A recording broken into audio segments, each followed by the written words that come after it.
Hi everyone. I am making some cabbage roll soup in the pressure cooker. It's my first time trying this recipe, and it's also my first time recording anything to share, so bear with me. I'm a little nervous and I'm hoping I'm not going to really forget anything.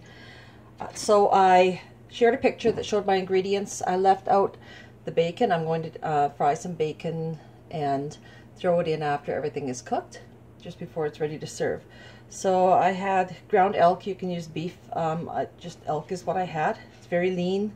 I pre-fried it and put it in here, and the reason I pre-fried it was I wanted it to be able to scramble it more. Otherwise I would have cooked it in the pressure cooker. I'm going to add some onions. I didn't measure. I just used about 3/4 of a medium to large onion. We like onions, so.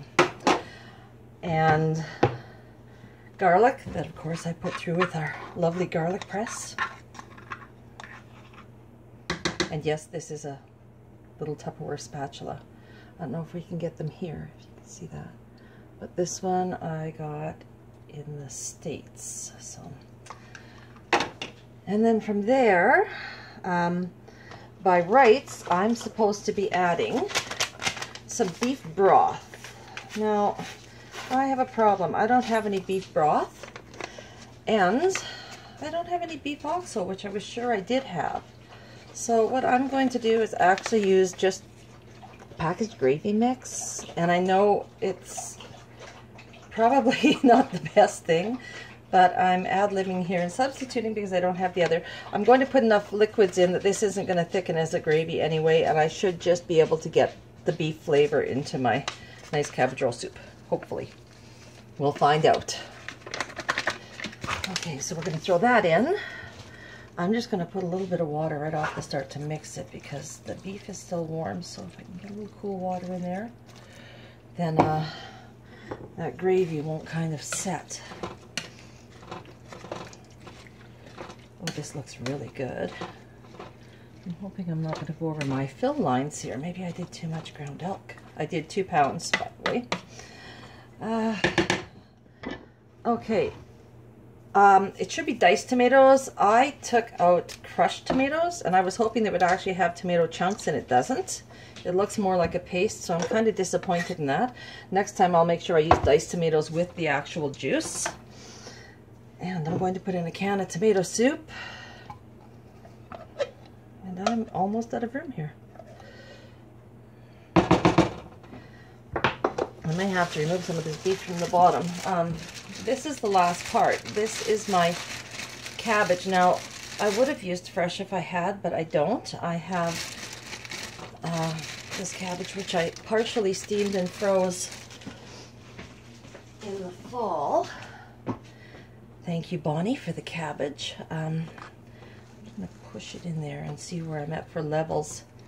Well, it's looking pretty close. I better not add anything else in there.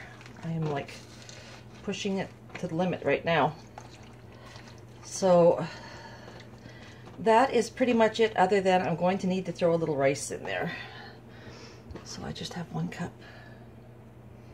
And I actually think what I'm going to do before I do any more here is I'm going to pull some of this out. I may have to do it in a second batch, but I don't want to have this too full and have a disaster going on here where it just doesn't cook right for me.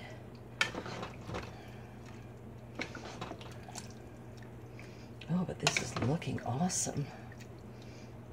Did that bring it down enough?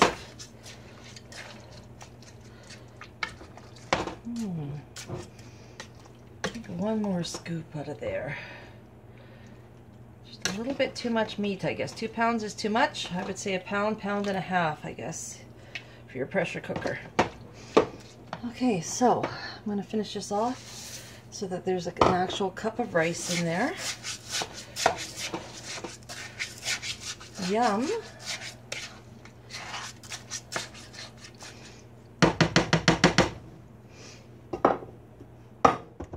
And then just clean this up a little.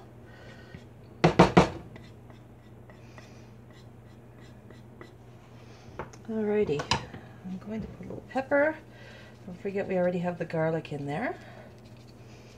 I love pepper. And a little bit of salt, and of course that's going to be your choice on what you want in there for seasoning and whether you want salt or not. And I'm going to add some more water, just because we know it has to be covered, and it's really going to absorb, and the rice is going to need this liquid as well. So that's it. I'm sure my cabbage is going to, there we go, it's in there. Going to break up and thicken, and I think I'm going to pop this in the microwave. I have a 1200 watt microwave. I'm going to put it in at a power level of 8, and I'm going to try it for, I think we're going to do 12 minutes, and then we'll check it. All right, I'll pop her in. Oh, hold on, let's put the seal on here at the top. Anyone who hasn't used one of our pressure cookers, they're wonderful. So they have little arrows, and the other arrow is right here. So you're going to line up these arrows. I guess before I put that on, I'll show you. You never have to worry about a Tupperware pressure cooker exploding in your microwave. What happens is there's 3 fail-safe parts to it. There's a little vent here. There's the secondary vent here, the pop-up one, and then there's this rubber seal. And all of this is what keeps it all sealed and holds your pressure in together. Don't forget to line up these arrows. So what happens is, if we overheat, if something happens, just turn it till it's locked, and then we have this nice little locking handle that goes down and secures everything. So what happens if it overheats, or if it's on too high of a power, or if it's left in way too long, you don't have to worry about anything exploding or being damaged. The rubber ring inside is going to go into the pressure cooker itself, and it will just let off the steam and the liquid slowly. So it'll probably bubble over, and that's pretty much it. You're going to have a mess to clean up in your microwave to wipe up, but you're not going to have any damage or explosions from it. So I'm just going to pop this in at an 8 power for about 12 minutes, and then we'll come back and we'll check it.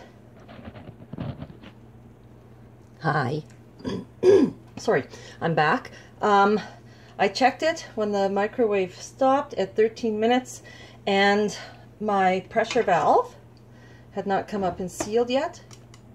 Oh, look at that. So it must have just sealed now. We talked about this last night at a cooking class, and someone else had theirs not pressurizing yet at 12 to 13 minutes, somewhere in there, at a power 8 on a 1200 watt.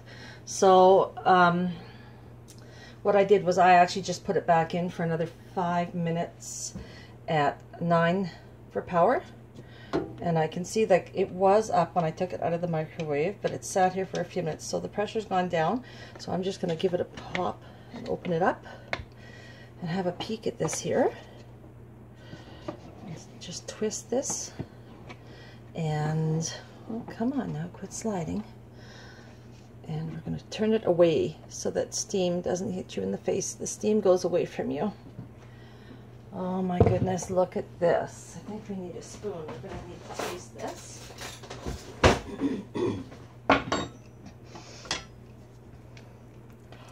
Oh, look at this soup. So I actually fried some bacon. I did it in the frying pan, of course, because I wanted the fat in there, because I'm frying a pork steak later for my husband. So I'm just going to put this bacon in here. Yum! Check this out. I'm going to have a quick little taste here.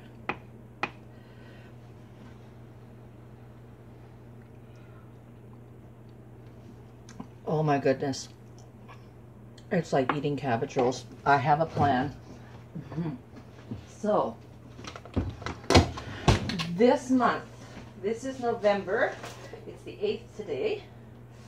This month, the pressure cooker in the catalog is $179 regular price. If you say yes this month, you can buy this. You'll get a coupon, it's loaded, and you can purchase the pressure cooker for $35. So it's worth saying yes. buy the kit, whether you buy it outright for $110 or you put the $39 down and pay the balance in 60 days, or put the $39 down and have one party. Just invite a few friends over and have another one next month, or have a friend do one for you. You can pay off the balance of that kit, but you can buy it outright for $110 and you can get this awesome pressure cooker for $35. I'm going to put some of this cabbage soup right in this crystal wave container. It's a soup mug. Oh, and these are so good. They're on this week. They end November 10th. So in 2 days, you can get them if you're at a party, a set of 2 of these for $15. And they're absolutely wonderful. I use them for everything, for soups and for stews. They're great with the handle for people that have arthritis. You're not holding a hot bowl. It's easy to use. I put apple slices in them, potato chips, everything. So there's the soup. It turned out wonderful. There's your sour cream. It's optional. And thank you for watching.